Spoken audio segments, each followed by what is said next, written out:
All right, so it's official, man. The Dolphins get a huge deal by getting Tyreek Hill. And they had to trade away like 5 picks. I think 4 or 5 picks for him. Thankfully, not any future first-round picks, but I know they had to trade a first-round pick. I know they traded a couple fourth-rounders, I think some fifth-rounders. But they got Tyreek Hill, who's only 28 years of age and probably once in a generational talent. I mean, you're talking about one of the best separators, one of the best speedsters, one of the quickest players you'll ever see in football. And I think that, honestly, his skill set matches extremely well for what the Dolphins want to do with Tua, right? The RPO game is a huge factor in Miami because of Tua. It fits Tua's skill set. And it's a big reason why Jalen Waddle was so successful his rookie year was because of his quickness, his speed, his ability to separate, and his run after the catch ability, right? The ability to take those quick slants, take those intermediate routes, and to go beyond the sticks with that. Tyreek Hill is pretty much the exact same player, but he can do a little bit more, right? He's a deep threat. He's not just a intermediate guy, but he can excel at that extremely well, run after the catch, but he can also go deep. He can pretty much run every route you can run him. But again, it's that deep vertical presence, which also threatens NFL teams. It's one of the biggest reasons why my Buffalo Bills lost to the Kansas City Chiefs was because they feared Tyreek Hill going beyond, right? They were scared of Tyreek Hill going deep on him. So what did they do? They played prevent defense and they gave up a crap ton of cushion, which didn't matter anyway because Tyreek Hill and Travis Hill was able to get beyond the 30. But they were so afraid of Tyreek Hill going beyond them, and giving up that touchdown and losing the game, that they played scared and lost anyway because they got the 3 points and eventually won the coin toss in overtime. So Tyreek Hill is a scary vertical threat, and Jalen Waddle is about the same. We didn't really see that much for Jalen Waddle because of how they used him, but Jalen Waddle has that ability to also go over the top on you. So now you have 2 speedsters, 2 of the best run after the catch guys, 2 of the best you can make an argument for 2 of the best intermediate route runners in the league on the same team. And then we're not even including Devontae Parker, who's also that catch in traffic, that deep vertical catch in traffic threat. One of those big receivers that's been solid for Miami for about 2 to 3 years now. Mike Gesicki, who's one of the most underrated tight ends in the National Football League. Miami has the threats, right? You also signed Teron Armstead, who is one of the best tackles in football, who can be that blindside protector for you. Let me tell you something, man. Miami, this went from being a pretty okay free agency to now being one of the best free agencies of this year. This is terrific. This is terrific for Miami if you're a Dolphins fan. And I would just say this.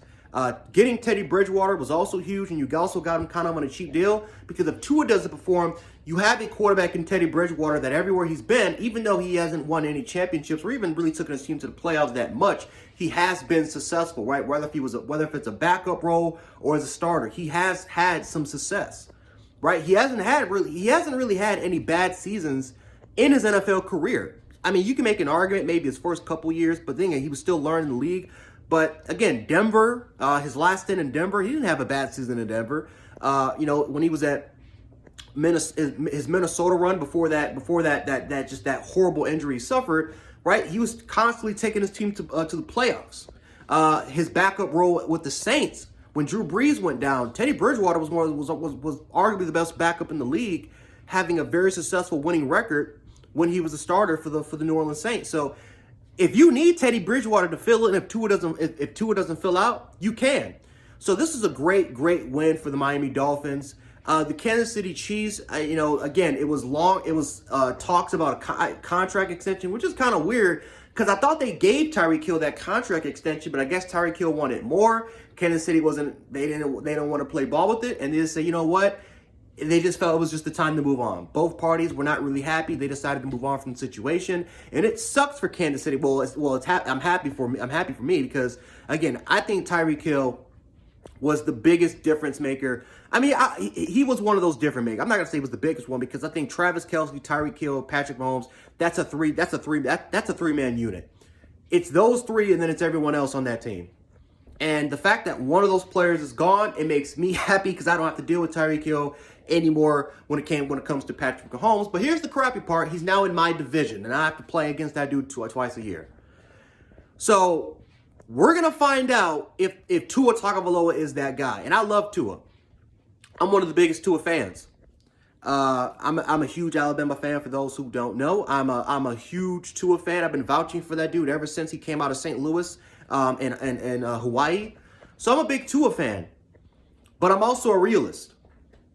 If Tua doesn't get the job done this year, he's not the quarterback, because it's been debate.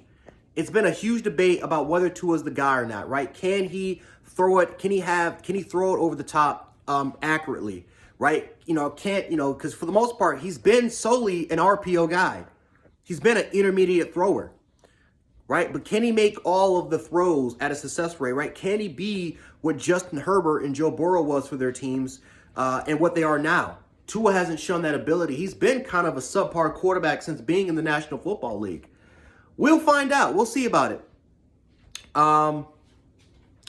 But this is a very, very huge deal for the Miami Dolphins, because now you have the weapons, and Miami has always had a good defense. You got the weapons on offense. Now you just need the quarterback, and we're going to find out if Tua is that guy, or do they need to replace him with Teddy Bridgewater for about that year. But the AFC is becoming a very, very scary place. A lot of great quarterback play, a lot of great players in this conference. It's going to be a very interesting race, but especially now in the division. My Buffalo Bills ruled this division over the last couple years. It could be a shakeup. Could definitely be a shakeup. We'll find out. But anyway, guys, if you guys like this video, hit the like button, share the video, and subscribe. Dolphins fans, let me know how you feel about this, and I'll catch you guys in the next one.